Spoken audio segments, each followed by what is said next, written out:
On December 8, 2021, a 29-year-old with unkempt hair and a rumpled t-shirt sat before the United States House Committee on Financial Services and asked Congress to regulate his own industry more strictly.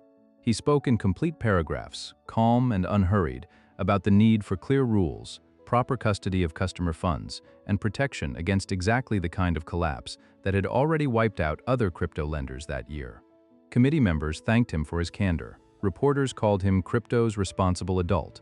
He was, at that moment, already running a fraud that had been quietly consuming customer deposits for more than a year. Nobody in that room knew it. Almost nobody outside that room knew it either. So how does a physics major with no political background end up as Congress's favorite witness on financial regulation, testifying earnestly for rules he was already breaking? Not by accident. To understand it, you have to go back almost a decade, to a philosophy conversation at MIT that had nothing to do with money at all. Around 2012, an Oxford graduate student named Will MacAskill was recruiting undergraduates into a movement he called effective altruism.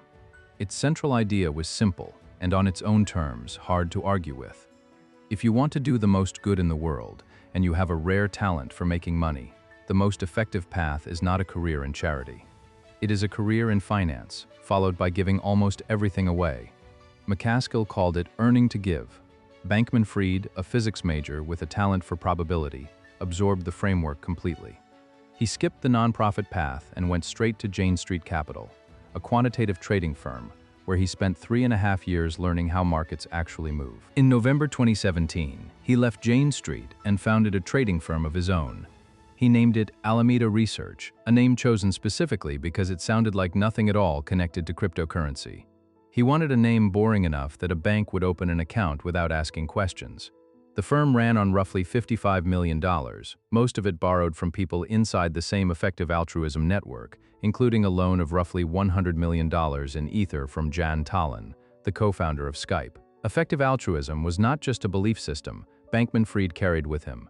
It was a functioning capital network, built on trust between people who assumed everyone else in the room shared their values. That network was about to fund the largest fraud in the history of cryptocurrency. The first cracks showed almost immediately, and almost nobody outside Alameda ever heard about them. By early 2018, half the founding team had walked out, citing Bankman-Fried's reckless trading and his contempt for basic financial controls. One early employee later described the mood inside the company at the time. Everyone had joined believing they were on the same team, making money not for themselves but to make the world better. Bankman-Fried, in her account, was the one who broke that agreement first, and she told other people inside the movement exactly that. She was not believed, or she was believed and ignored. Either way, the warning went nowhere. He rebuilt with a smaller, more loyal group, and in May 2019 launched a cryptocurrency exchange called FTX.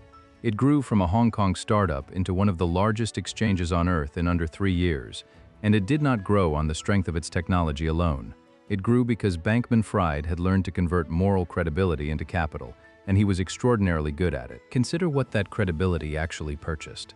In July 2021, FTX raised $900 million from more than 60 investors at an $18 billion valuation, with no lead investor and no board seat given to a single one of them.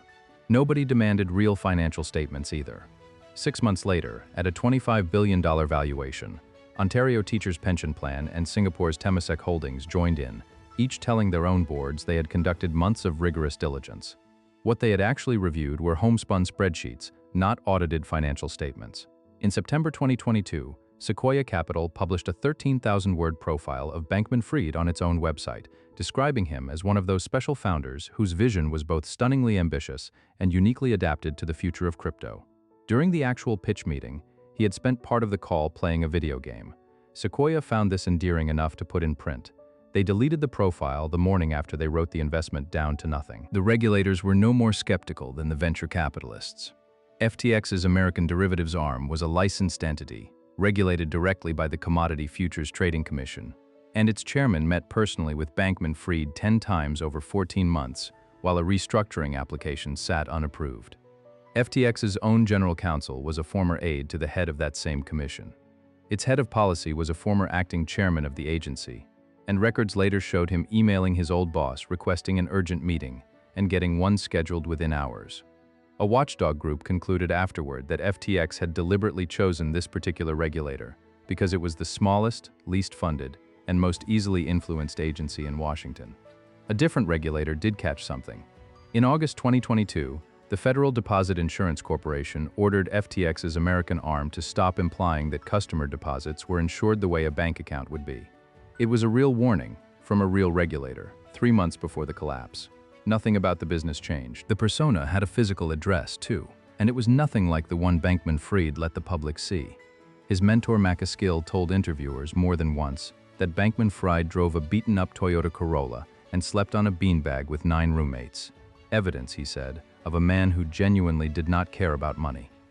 At the exact time those stories were circulating, Bankman-Fried was living in a $40 million penthouse at a resort in the Bahamas, one of roughly $300 million in property his companies controlled in that same small area. The frugal billionaire story was not a lie exactly. It was a chosen detail, repeated by someone who benefited from the telling, standing in for a much larger truth nobody wanted to check. The same logic applied to politics. Bankman-Fried gave $40 million to Democratic campaigns, making him the second largest Democratic donor of that election cycle.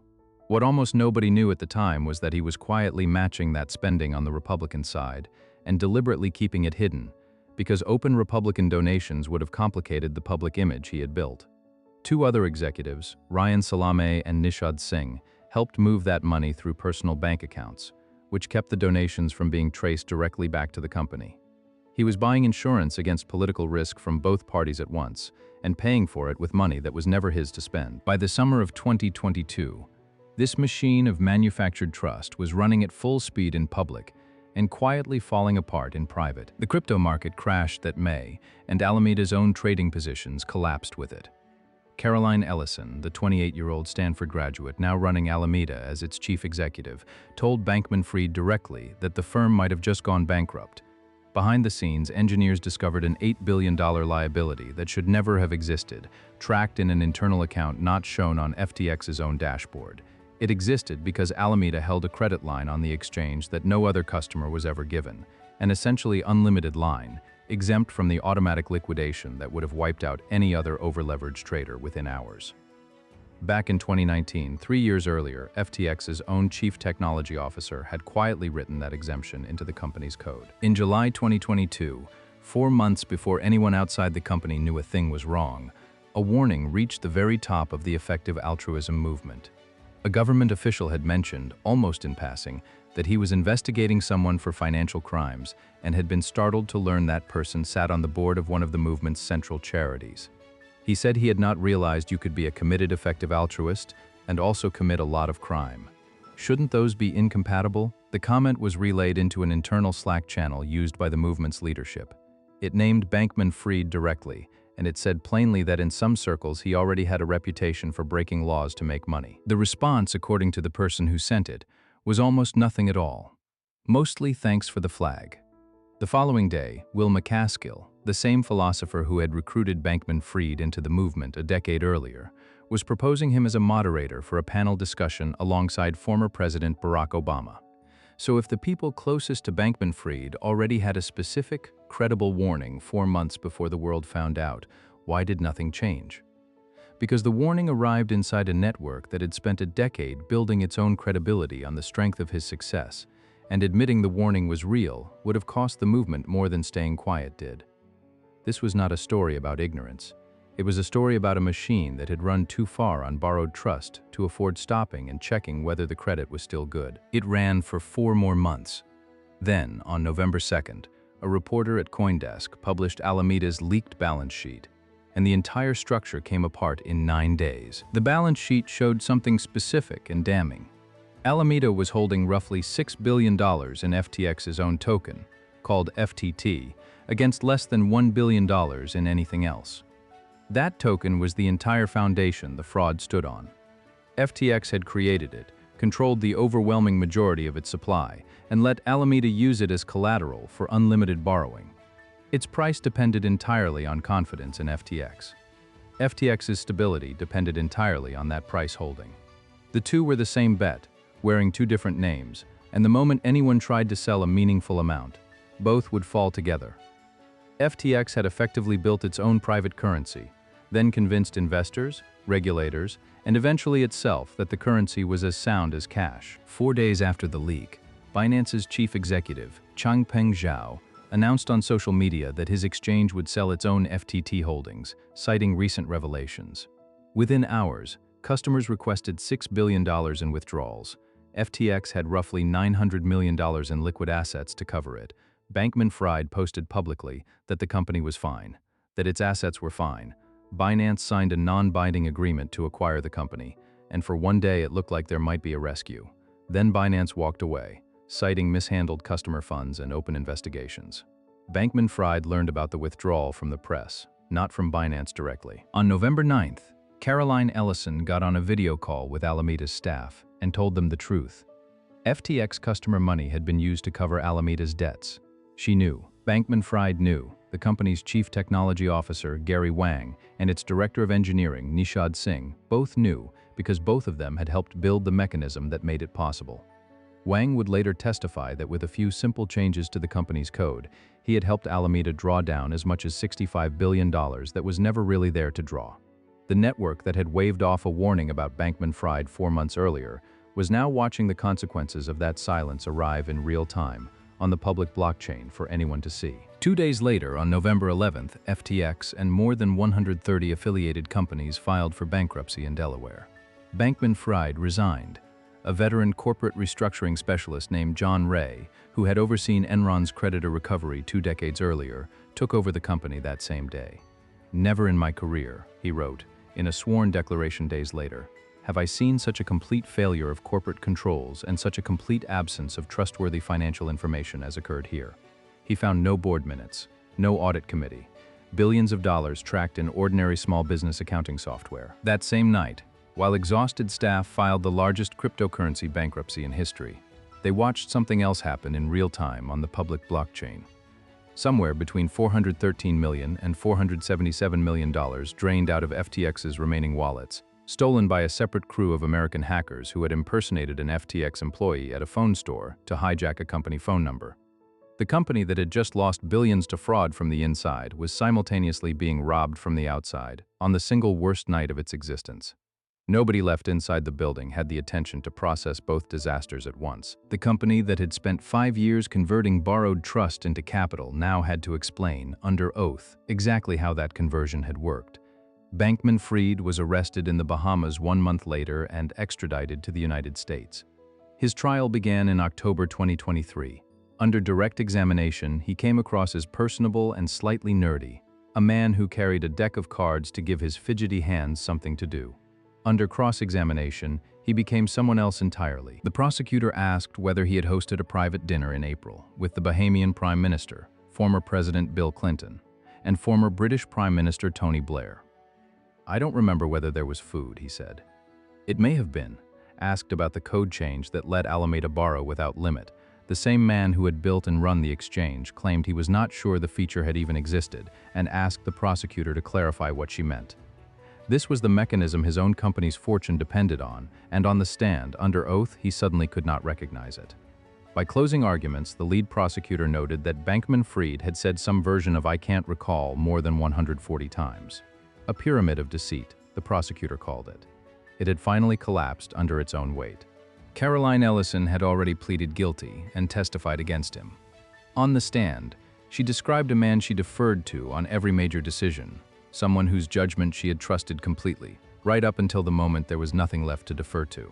At another point in that same testimony, she broke down. "I didn't have to lie anymore," she said, crying, describing what the collapse had actually felt like from the inside. The jury convicted Bankman-Fried on all 7 counts. He was sentenced to 25 years and ordered to forfeit $11 billion. Ellison received 2 years and was released in January 2026, after 14 months. Gary Wang and Nishad Singh, who had cooperated from the start, were sentenced only to the time they had already served, plus supervised release. The institutions that enabled all of this mostly walked away quietly. Prager Metis, the accounting firm that had signed 2 clean audits of FTX's books, settled with securities regulators for $1.95 million after an investigation found it had, in the regulator's own words, largely excluded Alameda from its audit, the one entity that was the entire mechanism of the fraud. Its lead partner was barred from practicing before the commission for 2 years. Most of the celebrities who had endorsed FTX, including Tom Brady and Stephen Curry, had the fraud claims against them dismissed in 2025, on the grounds that being paid to promote a company is not the same as knowing it is a fraud. Bankman-Fried's own parents, both Stanford law professors who had allegedly received millions in gifted cash and property from the company, were sued by the bankruptcy estate and then quietly released from that lawsuit without ever facing a criminal charge. And Changpeng Zhao, whose single social media post had triggered the run that ended FTX, paid $4.3 billion in fines for unrelated money laundering violations at Binance, resigned as its chief executive, and later received a full presidential pardon. Bankman-Fried, having lost his appeal this June, is now asking the same president for the same mercy, after spending 2 years insisting the people who prosecuted him were the ones who had gotten the story wrong. Creditors, in the end, recovered more money than they originally claimed, somewhere between 119 and 160% of their claims, a recovery unmatched by almost any comparable fraud in history. Bankman-Fried has cited that number publicly as evidence he did nothing especially wrong. What he does not mention is that the recovery was paid out at the cash value of November 2022, near the exact bottom of a crypto bear market. A customer who held Bitcoin worth $10,000 on the day FTX collapsed was paid $10,000, had they simply been allowed to keep it. That same Bitcoin would be worth several times as much today. The number he calls vindication is for the people who actually lost years of their money's growth while a bankruptcy court worked through his mess. Just another way the math was never quite what it appeared to be. That, in the end, is the real story of Sam Bankman-Fried. Not a con man who slipped past every institution built to stop him, but one who understood better than almost anyone in the room that those institutions were never really checking. He borrowed the language of doing good, and an entire industry, from Sequoia Capital to the Commodity Futures Trading Commission to the United States Congress, decided that language was proof enough. The philosophy itself was never really the problem. The problem was an industry willing to treat a shared vocabulary as if it were due diligence. Effective altruism survived him. Its founder still runs the same organizations, and the man who triggered the tweet that ended it all is already free.